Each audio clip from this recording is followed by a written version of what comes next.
This is Salam Radio, Peterborough's Muslim community radio. Broadcasting on 106.2 FM and online. On a bus I saw a girl with golden hair, and in my heart I wish that I was just as fair.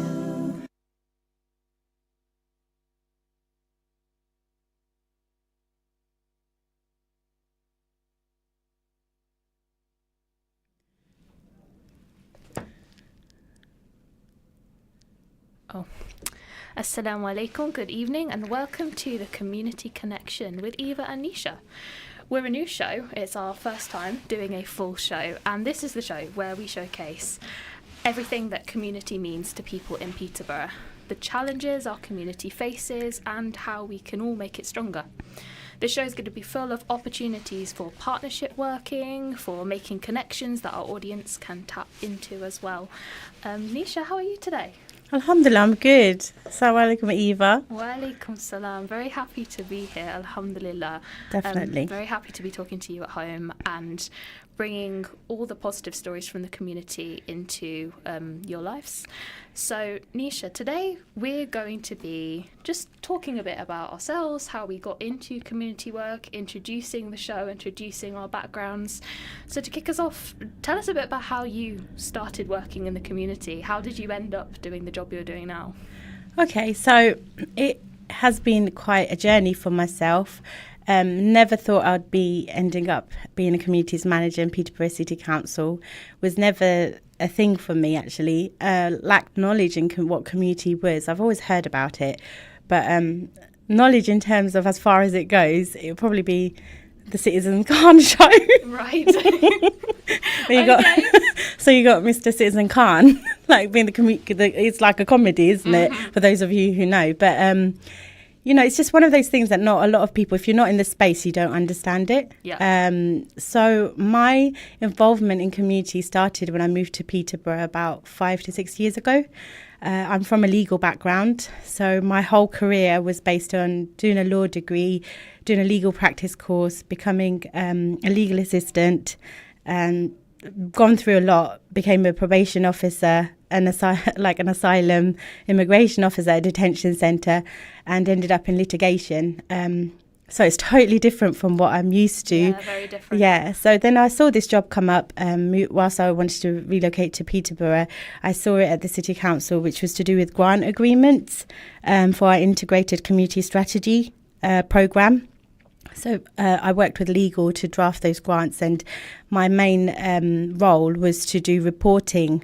So not really engagement in the community or doing outreach in the community. However, I managed the community connectors, and it's only by chance that we ended up having, for a period of time, we didn't have a community connector. So I had to dip into that role, and that's when I went to the community spaces. I got to know the community champions to do with the projects that we do, which I'll talk about later. But that's where I felt all my communication skills came into use. And it was really positive for me to see that people do this stuff for free. So it was an eye-opener for me when I as default went into becoming a community connector to fill that gap. So I was managing the one community connector, but also filling the role of a community connector, and I did that off my back, and that effort paid off, because had I not done that, I wouldn't have got to know how much there is in Peterborough. And from then, it just rolled over to COVID hit. Then they I was redeployed to go and work out in the community and work with the masjids to get people vaccinated or jabbed or whatever it is. So it was all just stemmed from that, really, by default. So now I just love it. I love community work. I love seeing results. I love seeing that the work that we do at the City Council, how we can actually benefit people who are in need. And although Peterborough is a particular type of city, and it has its raw side of it, it has its downside of it, what people don't see is the vibrant willpower of those who are in the community, the churches, the masjids, people who actually have that vibrant willpower to go out and help others. That's something that not everyone gets to see, and I think I'm privileged to have to been able to see that, and because of that, I've been inspired to become do the best I can in the job that I have at the City Council as a communities manager, and then try and make a difference to work with these people who do it off their back for free most times. You realise just how different our city would be if we didn't have those people. They're invisible half the time. The work they do is invisible. You don't realise just how much is going on behind the scenes. But I had a similar experience where I'm born and bred Peterborough. I grew up in Alton, and I wasn't really very conscious of where I lived until I was kind of 16, just come out of, you can guess my age now. I was about 16 when we were just starting to come out of lockdown. And I think it was through that coming out of lockdown experience, there were lots of people who wanted to get in touch with young people and do youth voice projects. And that's how I started in the world of communities, because I did lots of youth voice stuff originally with a local theatre company and then with the youth council. And I realised just how much there was happening in Peterborough. Yeah. And it's a bit quieter over in Alton, so I didn't really grow up around community groups. It was when I started working more in kind of the Millfield area that I realised just how much there was. But once you've seen it, you can't unsee it, and you want to be part of it. That's what I was going to talk about, with how we met. Yes. So how we met. So what it was is, I think the first time I met you, you were youth council MP, and we were doing the count for the next elections.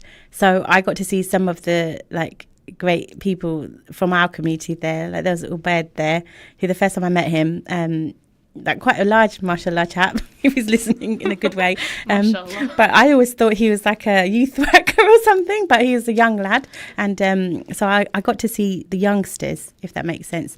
And I was only brought in just to do the count for the elections then. But then when you see the same faces, it is like that. The community that we have, you recognise the same people and the same faces, and they turn up to the same sort of events and stuff, which is, it's kind of where are the others? And there is a space there for us to increase others to get involved.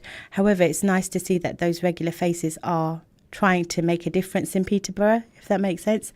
So that's the first time I connected with you. And then it was a case of I did the football, worked for that, for the charity that we worked for at the time, at Gladstone Park it's the first women's only football. It's just for 6 weeks because I was working full time, but I took one day off a week just to do that. And it was really fun. But I remember you coming biking all the way from where you lived, and then turning up and going, I'm here, I'm going to volunteer now. So that's how our journey started, I think. And do you remember the first time we just we had a jog around the pitch for our warm up before everyone turned up? But I remember you asking about religion then. That was the first time you broke out and you started asking the questions about Deen.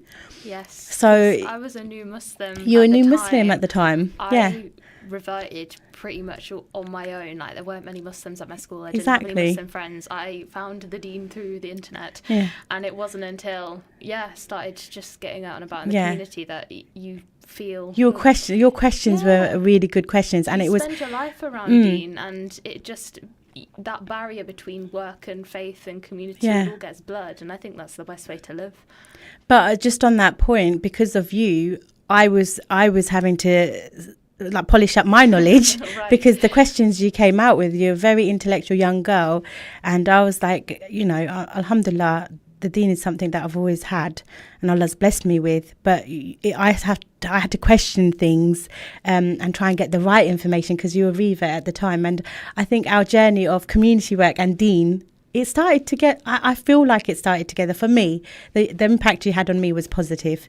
I didn't know that. I'm learning stuff now. Well, now it's on air. But I think that's a really good point. Yeah. There are so many moments when you're working in the community that stick with you. What are some of the projects that have stuck with you over the years that have made you, some of the proudest moments you've had throughout your career?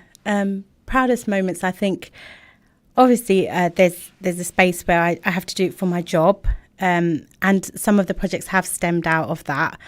But I've spoken enough about the hubs and the council work, I think. But for me, it's the actual community volunteering work that I did in a certain organisation at the time that gave me a platform to do things that I really wanted to do. And those are things like the women's domestic violence, taking domestic violence victims on coach trips in the summer. Me, you both did that. Yep. And my son came along because he was our chaperone. Do you remember, mashallah? Yes. Little Amir, we used to drag him everywhere. But yeah, like it was those moments where we helped. Like there's this one young lady, I won't mention her name, Indian lady with a disabled child. First time she's having home office problems with her stay and stuff, but she was a domestic violence victim as well. So she, for the first time, she saw the seaside because we took them to Skegness. Subhanallah.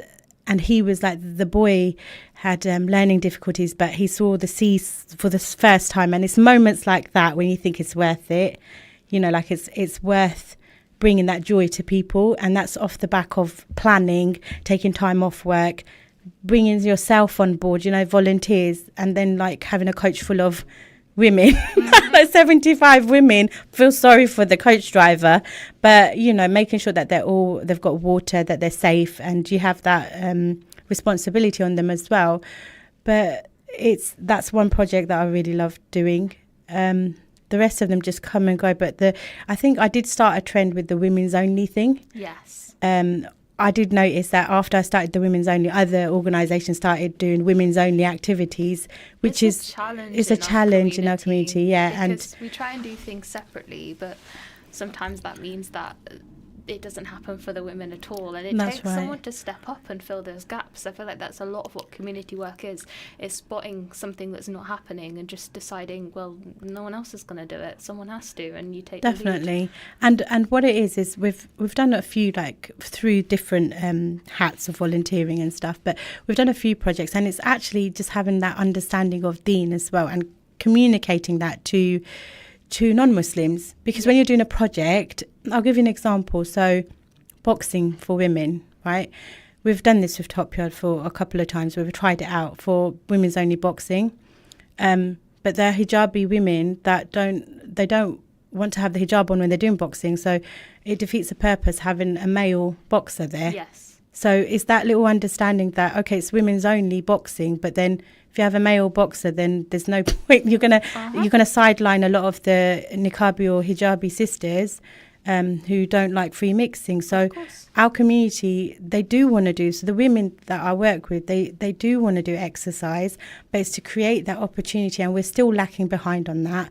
I am working with partners. Living Sports are on board. Everyone's like, partners are like, yeah, we want to do stuff for girls only, women only. There is that understanding, but it's just we haven't got there when it comes to project delivery, unfortunately. And there has been like a gap in that specifically when it comes to there's not that many people that we can go to like. There's one woman boxer in Peterborough, then they've got a really like Yasmin who does the women only gym. She does mashallah, she does a really good job of it. There's only one of her, and then there are gyms, women only gyms popping up, but it's just having that understanding to get into that space, I think. But I'm just going off on a bit of a tangent. No, as a lady, I'm passionate about women only sports and stuff, because every so often, you know, we're told we've got diabetes, we've got this, we've got, you know, all those really bad illnesses which we have to tackle because health is an issue. And Peterborough is really bad when it comes to the stats and health initiatives and things. So I was talking to the ICB about how can we get that into women groups. They are more, so the ICB, who are the Integrated Care Board, are more with it now. They are really with it in the sense that they know there's a need.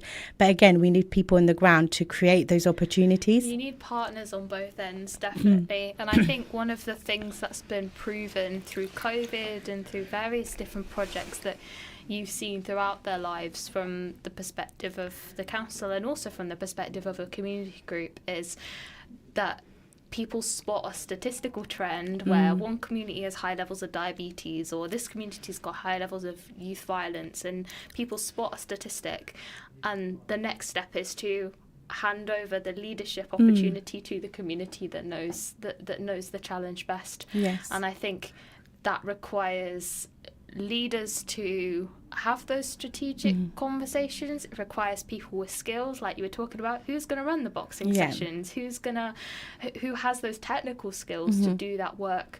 Youth workers especially, that's a skill that lots of people could do, but it takes training, it takes practice and courage.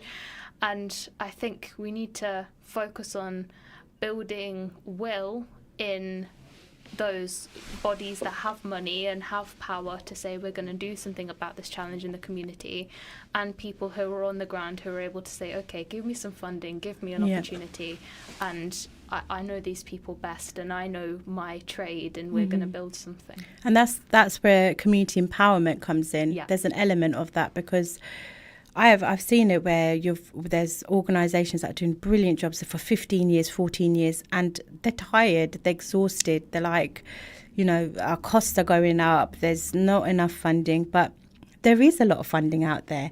I had an interesting conversation with Paul Bristow, who's had his new role as a mayor, and there is a lot of cross-county funding available, and it's, as a city, we need to understand how to tap into that.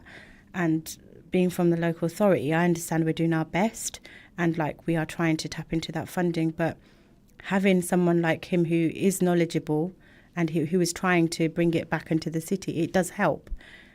So I think we all need to just put things aside and just work together to bring it all in. But community empowerment is something that starts from grassroots levels, and I've always spoken about it. Me and you, we always champion it and stuff like that. But it's easy to say that. But even our dean says it. Our dean says, what are you going to add?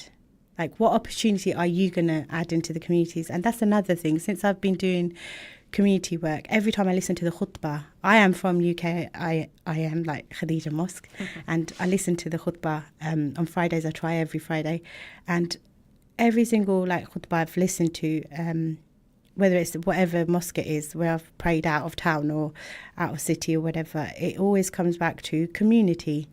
And the Sahabas, Umar Radlan and all that, they had a social aspect. They brought it into our lifestyle, the community aspects, social aspects. It all stems from what can you give back to the community. Exactly. And we all have something to give back. I did that show where we talked about ABCD, focus on what's not wrong, and think of what's positive. Tell us what ABCD stands for again. Do you want it again? Well, someone might not have listened to us last time. Okay, so ABCD is asset-based development. So it's asset-based community development, and it's focusing on a community to see what's positive in a community rather than focusing on what's wrong in a community. And that's only going to happen if all individuals, everyone in the asset-based development model are an asset, people, everyone are an asset. So everyone can give 1 hour of time back into the community, whether it's teaching someone how to read, because there's a wicked project that I came across, and I came across it when I was in the library. I was working in the library, and I saw this elderly couple. So there was an older adult, an Englishman in his 50s, and there was a lady in his late 60s, teaching him how to read, and I was just observing that whole situation, and it was a book which is for an infant. But this project, it's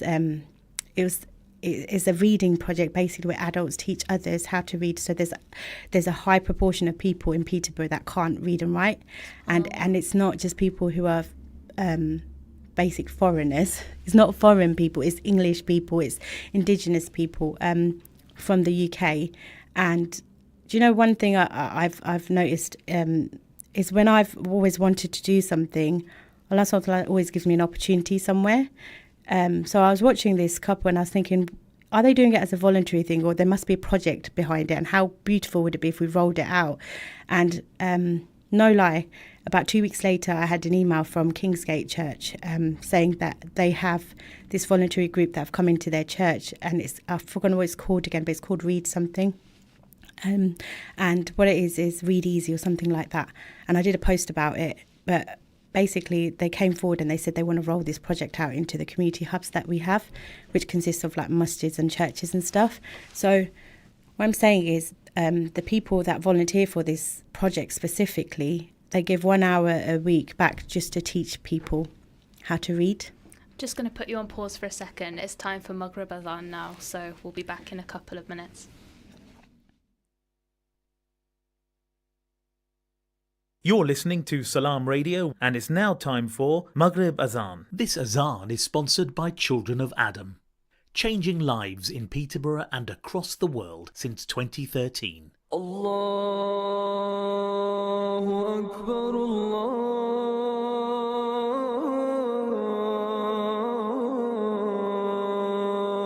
Akbar, Allahu Akbar, Allahu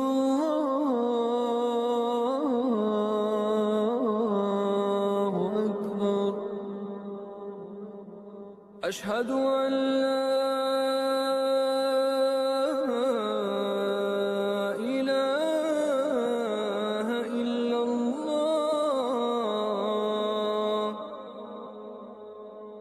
أشهد أن لا إله إلا الله أشهد أن محمد رسول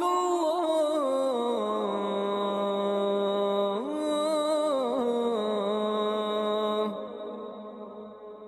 أشهد أن محمد رسول الله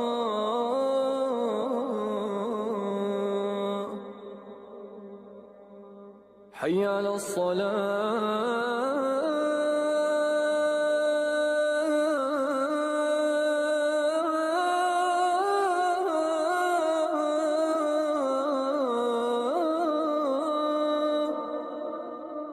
حي على الصلاة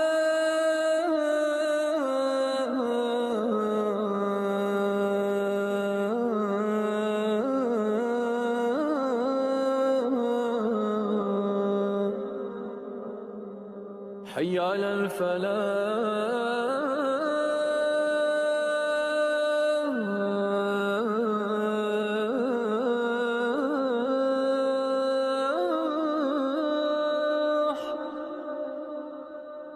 حي على الفلاح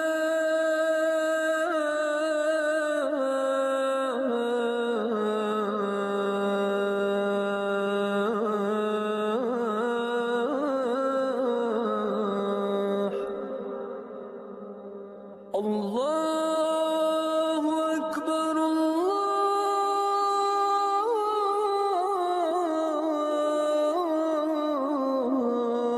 أكبر لا إله إلا الله. This dua is sponsored by Chicken Valley, flavour that rules the roost. الله أكبر الله أكبر لا إله إلا الله. اللهم صل على محمد وعلى آل محمد كما صليت على إبراهيم وعلى آل إبراهيم وبارك على محمد وعلى آل محمد كما باركت على إبراهيم وعلى آل إبراهيم في العالمين إنك حميد مجيد. اللهم رب هذه الدعوة التامة والصلاة القائمة آت محمدا الوسيلة والفضيلة وابعثه مقاما محمودا الذي وعدته. اللهم آتنا في الدنيا حسنة وفي الآخرة حسنة وقنا عذاب النار. اللهم بك نحيا وبك نموت وإليك المصير. رضينا بالله ربا وبالإسلام دينا وبمحمد صلى الله عليه وسلم نبيا ورسولا. Assalamu alaikum wa rahmatullah. Welcome back to the Community Connection with Eva and Nisha. We've been introducing ourselves today because we're a brand new show and talking all about how we got into community development work and some of the memories that have stuck with us throughout it. And we've also talked about what's needed for community development work, and we were just touching on what an amana it is to have skills in the community and to really ask yourself that question of what can I contribute? What can I do?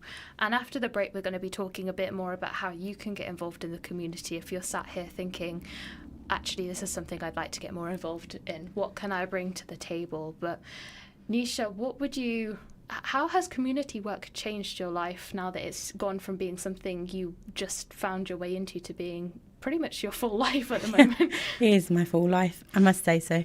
So it's my job, but it's also it's my passion. It is my passion, and it's addictive. I'm addicted to it to the point where it keeps me straight. It keeps me on the right path. And when I see negative stuff, which we'll touch on after the break, when I see negative stuff in the community, it actually motivates me to stick to what I'm doing, because it is very hard.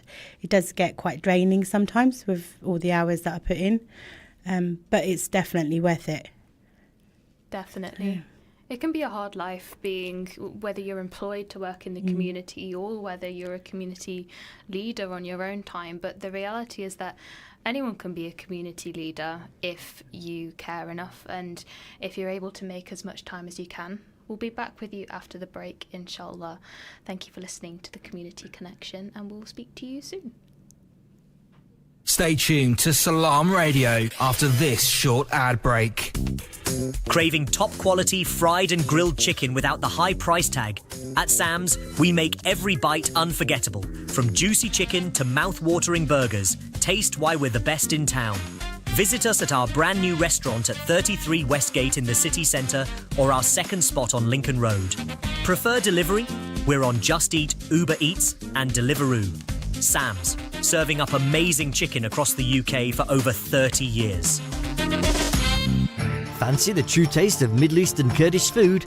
Asia Restaurant gives you the unique fusion of flavours from Turkey, Iraq, Syria and Iran. Eat in at 5 Fitzwilliam Street, Peterborough, PE1 2RU. Or order through Just Eat, Uber Eats or order through our website, asiarestaurant.co.uk. Call us on 01733 562 530. Asia Restaurant, the true taste of the Middle East. At Cake Inn, all our cakes and slices are freshly baked for that delicious taste. At Cake Inn, we bake 100% vegetarian and halal eggless fresh queen cakes. Delicious flavoured cakes for birthdays and weddings, ceremonies and all other occasions, with free customised messages, even balloons and candles too. Order for delivery or collection from Cake Inn, 489 Lincoln Road, PE1 2PE, and your cake could be ready within 2 hours. Find out more and order online at cakein.co.uk or call 01733 496 584. 2020 World Buffet is inspired by the best foods from around the world. See our teppanyaki chefs grill your food to order, or choose delicious Indian, Italian, Chinese, Mexican dishes and British favourites, all halal. 2020 World Buffet offers you unlimited food at a set price. Open 7 days for lunch and dinner. Catering, wedding and party services available too. Call 01733 566 320 or visit 2020buffet.co.uk. 2020 World Buffet, 35 New Road, Peterborough, PE1 1FJ. Turkish Restaurant Peterborough. The name says it all. It's the restaurant in Peterborough that serves amazingly mouth-watering halal Turkish cuisine, including delicious kaneva and baklava desserts. At 1253 Borges Boulevard, Turkish Restaurant Peterborough's the place to dine with family and friends, or order for collection to enjoy at home. Call 01733 307076 or view online at turkishrestaurantpeterborough.com. Home or business? Protect what matters most with a bespoke security system from H-Secure Tech. CCTV, intruder and fire alarms, and access control too. 5-star Google-rated H-Secure Tech install them all, with 24-hour and mobile app monitoring, keeping your business safe and your loved ones protected. To discuss your specific requirements, call 01733 590 201 or visit hsecuretech.com. Mirage Wedding and Catering Services have everything to make your special day, party or celebration one to remember for all the right reasons. As well as quality catering, freshly made with seasonal produce, Mirage supplies stages, lighting and house lights, decor and marquees, Chibari chairs and table hire, attentive staff, supercars and so much more. Call 07860 125 092 or visit MirageWeddingsUK.com. Also across all social media. Mirage, making every wedding better.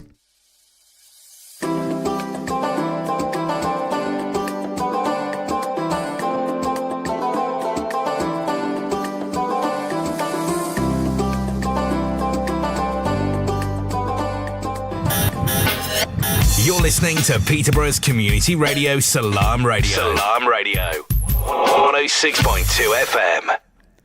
Assalamu alaikum wa rahmatullah. Welcome back to Community Connection with Eva and Nisha. It's our very first show today, and we have been talking all about what community work means to us, how we got into community work, and some of the projects that have stuck with us. But it's challenging working in the community sometimes. It's easy to despair. It's easy to feel like what you're doing isn't enough, and not to forget that sometimes it's about quality over quantity. So we wanted to have a conversation about how we stay motivated when we're working with the community. And I know Nisha and I, when we chatted about this, have had slightly different perspectives on it. Yeah. For me, it's the motivation is the hope that never quite goes away, because I think one of the most challenging things from my perspective is the way funding works, the way government policy works, is you often feel like you're going around in circles. If you work in this space long enough, then you see policies come around and you think, this sounds a lot like something we were doing 5 years ago. And that's just the nature of how politics work. People come in with different perspectives on how to solve the same problems, because some problems are very difficult to solve. Definitely. But it can make you feel like you're not doing any new work sometimes. But my role tends to be behind the scenes. I know Nisha's laughed at me a couple of times because we've been on coach trips and I'm usually tottering around in high heels, and she's laughing at me for falling over on the bus while I'm walking up and down trying to hand out snacks to people. And apparently I'm too glam for this kind of thing. But I like the behind the scenes bit. My day job's in research and kind of the project planning side of it. And there's always hope when you're sat there and you've done some mapping in the community and you've figured out actually just this one thing would make a huge difference. And I spend my life trying to put into words just how much difference this one thing would make to sell it to funders. And I feel amazing every time I get the opportunity to do that. The times that I get the opportunity to be the mouthpiece for a community, explaining to a funder, this is what Peterborough could look like if you invested in this group of people. So alhamdulillah, that's how I stay motivated. But what about you, Nisha? What keeps you going? So we spoke about this, didn't we? We have, it's actually quite good because we bounce off each other. Our perspective of motivation is different. But just going back to what you said about looking for opportunities and stuff, you've gone from being a volunteer with me with a community organisation to then developing that into working in the council as my intern. I was your little intern. You're my little intern, did it for free. And from there, look at the position you're in, mashallah. Alhamdulillah. Can you just confirm just reiterate your role? Yeah. So, your job role? Well, I do lots of bits. My day job's at the Combined Authority and I do Youth Voice. So I work on a programme that's all about youth unemployment, and my job is to work with young people who have been unemployed and get them involved in the decision making on that project and that outreach side of it, and just knowing where to go to engage with people who feel let down and have dropped out of the system. I wouldn't know any of that if it weren't for volunteering, because you just don't know what's out there when you're occasionally tucked away in an office somewhere. So alhamdulillah, that's my day job, but I also work in lots of smaller groups too. You work on the smaller groups, and you don't mention the fact that you're doing a lot in Leicester. Yes. And alhamdulillah, she's everywhere. It's like, you know, it's something that I'm proud of because I met you when you're a little Todd. I'm trying to complete LinkedIn, inshallah. But yeah, that's it. On LinkedIn, you're still sharing stuff. You still drop me emails to say this funding opportunities come through the county. Nisha, are you interested in any projects that want to do it? You've got to work together. Once you're part of the network. And that's about building that network, because we started off with volunteering and we had our day jobs, and alhamdulillah, the day job is always going to be there. But going back to what you said motivates myself, the day job can be quite depressing when you've seen so much austerity and lack of funding. All we're hearing is, by the way, it's a good project, but there's no funding there. How are we going to do it? So you have to be creative with how you think. But in terms of motivation, I'll be honest, my motivation has always been throughout life seeing people who are struggling, who are worse off than me. And it's only through the voluntary work that I do that I get to see that stuff. I get the odd phone call in the middle of the night saying that there's someone on the street, there's a brother on the street, can't get through to housing. What do you do? It's taken that half an hour to take the call and say, even by telling them what the system is, like call housing up, go to option, whatever, Rough Sleepers team will come out. Even helping that person when you get that phone call and giving that half an hour rather than being in bed with my kids, that is giving back. And I constantly do that because that then when I get up and do my day job, it makes it worthwhile. So like before I mentioned, I've worked as a probation officer, so I've seen offenders, I've seen druggies, I've seen homeless on different level, and I worked at the Oakington Asylum Detention Centre as an immigration officer for asylum seekers. So that experience that I've had, I've seen people struggle that have had nothing and that have come over to this country with nothing, and I do have that I have that soft spot for them in that sense. And I think as a Muslim, we should have that. The crisis that's another debate and a topic. And we know that is yes. The EDL are showing their face about it, which is very relevant and something that I'm not going to talk about on this show, but perhaps it will be a topic if we can cover it uncontroversially. But we're always controversial, aren't we, Eva? Yes, there's a difference between being balanced and just not standing up for what's right. But I agree, that's a topic for another show. That's the topic for another show. But I will tell you that having worked in a detention centre, then when I'm working with asylum seekers and for our resettlement programme, I can see the journey that I know the journey that some of them have been through, and is the day job stops at 5:00. With community work, yes, we have to do evenings and events and stuff, but it is supposed to stop at 5:00. But like I said, doing the extra stuff and helping people that are out there in need, like with my Baju Iksana that I work with, she's constantly doing domestic violence projects, and when I say projects, they're cases that she deals with, and she's another like community hero that you don't see. Mashallah. She's not, mashallah, she's not on social media. You can't see her anywhere unless I post a picture of her. But she does all that stuff and no one hears about it, no one knows about it. Undercover stealth, and the reward will be with Allah subhanahu wa ta'ala, inshallah. And may Allah always provide people like her into the community. But that's where it comes to community empowerment. So I would like for you guys to understand that the reason why we did this show is to stimulate and encourage people to come forward and not say what's the word, not write off the community. It's very easy. I hear it all the time.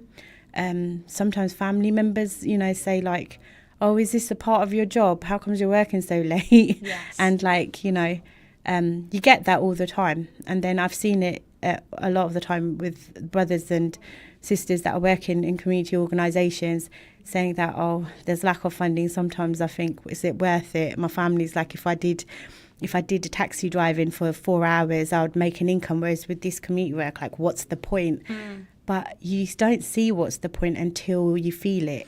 It's so rewarding. So rewarding. Well. And do you know what? It's my main hobby as well. I didn't realise this until I got married, alhamdulillah, because alhamdulillah, when you're putting out a marriage CV and you're like, what are my interests? And I'm like, do you know what? I don't do anything for fun. It seems on the surface like all I do is work, but do you know what? Work is my life. Yeah. Because the people you work with, they're your friends. I mean, Nisha, spend half. I used to, before I moved jobs, spend half my life. How dare you move? And alhamdulillah, you meet the best people through sacrificing your time, and that's the reward that comes from Allah. Is it you feel the benefit in yourself, and also you get to see what impact you have, even if it is quality over quantity. And I'll be honest, sometimes you do think, oh, come to Peterborough, what if I left Peterborough? You do always think, what if? But it's like my Sheikh Mahmood says, if we all left Peterborough, how are we going to make it better? Yes.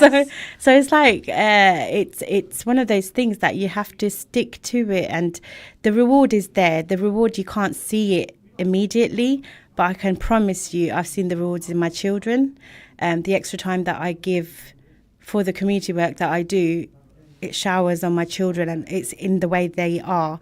So they're everywhere. Like, you'll see me at an event and you'll see my son and daughter with me, but they, you know, mashallah, they're everywhere with me, and I'm hoping that rubs off on them. And if all of us did a bit of that, we say sprinkle a little sparkle of good. Mm-hmm. That little sparkle of good, you don't know who's going to touch and fall on. But yeah, there is a lot of negative, and I don't want to drag it down. But Peterborough is full of it. You see, I don't want to talk about people's family issues and stuff, but within families, there's problems, there's challenges, and alhamdulillah, Allah's put me in a position where people do reach out, and they do reach out through the connections that I have, and somehow it comes onto my doorstep. And when it does, it might mean that instead of going to bed at 9, I might be going to bed at 12 because it's playing on my mind. Like, is this person in the park? Have they got a bed? Have they got, the believer should feel for others that are in stress and pain. And it's not just about helping a believer for a believer, just human nature is like that. It should be like that. And that's where it can get draining, because it does sometimes suck it out of you. But the motivation is when you've achieved something and you can see it. You can see the fruits of it. And that's when you see that thank you, or that text message with a little dua saying, sister, thank you so much. Mm-hmm. Without you, like that night, you don't understand what was going through my head. It's those little random or, moments that you meet people. I always believe you meet people for a reason. Yep. There are good people, there are bad people, but learn from the mistakes that you make and try not to do to others what's happened to you. But that's true, because some of the people who do the most are some of the people who have faced the most challenges themselves. I mean, I didn't know how much was going on in the community until I found it through work. But some of the people who have stepped up to fill gaps, because that's really what this is all about, are people who they've been facing those exact problems themselves, and they've just had to figure it out as they go, and decided that I don't want anyone else in my community to have to deal with the same. So alhamdulillah. And alhamdulillah, Eva, the people that we work with, like the reverends and the priests and the community leaders that we work with, we can all have an opinion of someone and say that person's doing it for this reason or whatever. I think we should shy away from that and not judge someone for what they're doing, because you don't know what Allah's reward is and what their actual intentions are. Who are we? We shouldn't dissect people's intentions. Just see that someone wants to do good. That's the ethos that that's how I do my work. Someone comes forward, they say they want to set up a group, they want to do good. I don't care who they are. The fact is that there's that sparkle of, there's that seed of wanting to do something, and that's when I need to plant that seed and make it grow and spread that wealth, Absolutely. And that's one of the things we want to facilitate through the show, right? It's when people come up with something to offer, a partnership waiting to happen, or somebody who wants to start an organisation and they're just getting going. I guess our role as connectors is to just know as many people as you can, know who's looking for what, who's got what to offer, and helping to join up those gaps and creating opportunities for people to come together, because usually there's half a solution sitting out there somewhere. And do you know what it is, Eva? I've had the privilege of working in private sector as well as public now, and throughout I've worked with public, but then I've seen the difference in working with private sector. But the corporate world is full of how to make connections, how to do partnership work, and all those communication skills, the stuff you put on your CV, it's motivation, goal orientated, all those pun words to get a job. So these are all the things, by the way, if you want to get a job, you have to say them. But in the community sector, it's similar, but the reward is different. Yeah. You don't get bonuses. Do you get it? You don't get bonuses. The reward is that if you are successful in an application for funding, you're like, okay, that means that minimal, I can pay my admin costs for the next 3 years, and I get to do my community work, add to it, and make ends meet. But there isn't financial, and I can tell you straight, even though organisations look like they've got loads of money, so there are some organisations that are raking it in because they've got the right fund at the right time. Yes, there are, but it's not the same as the corporate world. It's just survival. It is, because there's the type of people that do community work are a certain type of people, and I think they're the gems of the world. And I'm not dissing like businessmen and things like that. Exactly, half our community's workers are business people. And you have to work with both. That's it. So the businessmen are funding. They sponsor organisations that are doing well. And when it comes to zakat, that concept of zakat, giving back, that's all from our deen again. Yeah. So I've seen successful businessmen, and I don't want to name everyone because I'll leave someone out and then I'll probably get it in the neck. But like, there are successful businessmen wherever there's an opportunity, they're always giving back to the masjid. They're always saying, okay, do you know what? Forget the food bill today for this event. Just have it on the house. Mm-hmm. I've seen it, and that's the beauty of Peterborough. Exactly. We are in such a small place, but there's a lot going on. My sister's from Birmingham, and she sees all my posts and stuff, and mashallah, she's at Alima, and she's trying to get into that community space in her little, thing. But she sees my posts and she sees what we're doing, and Birmingham's way bigger as a city. A lot of the cities are, but Peterborough, there's a lot, like I said, there's a lot going on in a small space because of the fact that we spoke about this before, Eva, didn't we? The makeup of the ethnicity of different people, different organisations, they bring different things to the table. And it also gets the limelight from partners, because we have got over 150 languages in Peterborough, and dialects and things like that. So there is something good about Peterborough, no matter what people say. Definitely. And I don't want to say laugh about it, but from being an outsider and coming in, you're always going to have bad, but do you know what? The good is what outweighs the bad. Exactly. And let's have faith. Yeah, there's nothing wrong with being an underdog as well. That's what I think. There's nothing wrong about people thinking less of you than what you are. Definitely. You get the opportunity to prove that you're capable of more. And I mean, I live in Leicester at the moment, and I joke about all the time about how Leicester has lots of things that Peterborough doesn't. But also Peterborough has lots of things Leicester doesn't, and alhamdulillah, that's something to be proud of. And you can learn from each other. So you meet these like-minded people in a networking event or something like that, and you bounce ideas off each other. So one of my uncles from Cambridge set up the first Islamic Saturday school. And that's when there was Cambridge is a bit behind in Ilm and stuff in terms of they've got the central mosque now, but I'm talking like back in the days when I was younger. That was my place to go. I learnt my Arabic from the little church converted masjid in Mill Road. That's what my upbringing was. But the first Islamic school, which was to teach not just Quran but Islamic studies, was run by reverts that were from Cambridge University. So it was, that's how I was taught my basics of deen, and that was something that my Pakistani uncle from Cambridge, as well as my dad, set up, and they were the businessmen at that time who were investing in that. They weren't, scholars, and by no means they weren't scholars and stuff, but they were the businessmen that were catering for the Eid party, for the ladies' Eid party, and that's where it all stemmed from. So I think part of that was always in me. I saw it around me, but then what I'm trying to say is that same uncle, he's on my Facebook and he sees the stuff I do in Peterborough, and he's like, I look at your stuff and I'm trying to replicate it in my masjid. And they're doing like football for kids and stuff, and, things like that. So you don't know who you're inspiring along the journey.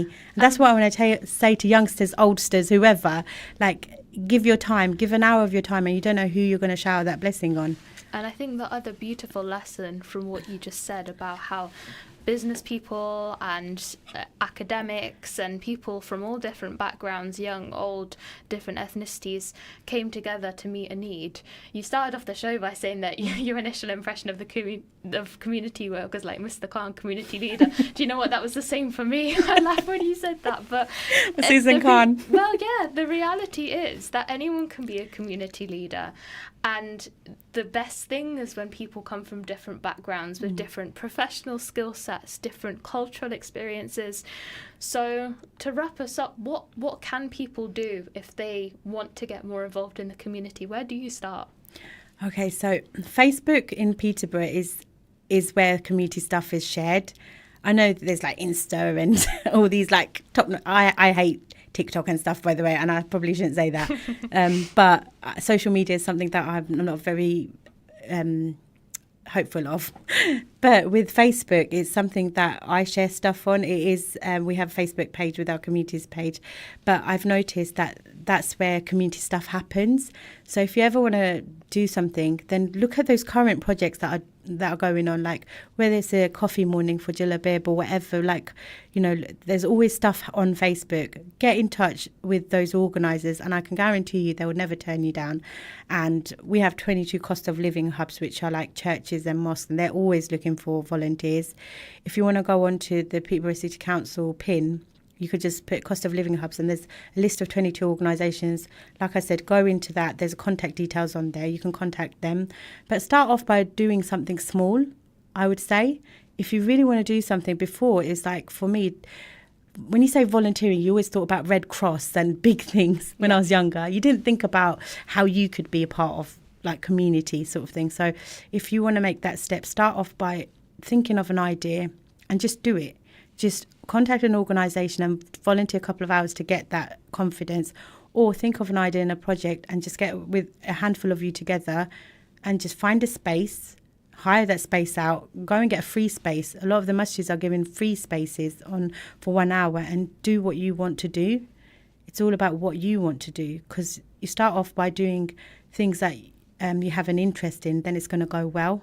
If you don't have an interest in it, then it's unlikely that you're going to have your full heart in that thing. But start off small and contact whoever like touches your, you know, whoever inspires you. There's always contact details. Just message them. What's the worst that can happen? They can say no. Exactly. And think about what role you want volunteering to have in your life. Do you want it to be a break from your day-to-day, in which case pick something that's really different from your job? Or if you're sat there thinking, what skills are an amana that I hold, what can I bring that's unique that some organisations might be lacking, that's also valuable too. There's a huge place for skilled volunteering, whether it's helping charities to do their accounts Definitely. or to plan their events or do their marketing. If you've got a skill, people are looking for that too. So it's not just all khidmah, it's not just all service. There are lots of things you can contribute. Alhamdulillah. So we're going to be back on Community Connection every other week. Our next show will be the 30th of September at 7 p.m. So join us back on Salam Radio, inshallah. But Nisha, what are some of the topics that we're hoping to explore through the show? Because today's been very general, but we want to do some deep dives. Yeah, definitely. So I think we're definitely going to go through knife crime in the city. Other ones that we're thinking about, but we don't want to be too deep. We want to keep it a bit fluid as well. We'll be bringing partners on the show as and when to discuss projects that they're involved with, and that will open up opportunities for groups that currently want to get involved or have that partnership working. And at the same time, the opportunities will come through volunteering opportunities as well. We're going to bring that on the show through the partners that we bring on. When I say partners, we're talking about the voluntary sector organisations. So each show will have one guest to talk about current issues. Fostering is a big one. I spoke about it with Eva. We can talk about fostering and how I've got case studies to show why there's a need for fostering in our community. And yeah, so it is going to be a little bit fluid, but the next show will be about knife crime, and we will bring in a guest who will talk about his experience of knife crime and how that's affected his life, and how it actually is a secret guest at the moment. Right. I won't announce him, but how he's given back to the community from a result of a negative. Inshallah. And you have to be reactive as well. There's some things that never go away. I mean, knife crime and youth violence is one of those, and the need for safe homes for children, especially Muslim children, that's always there.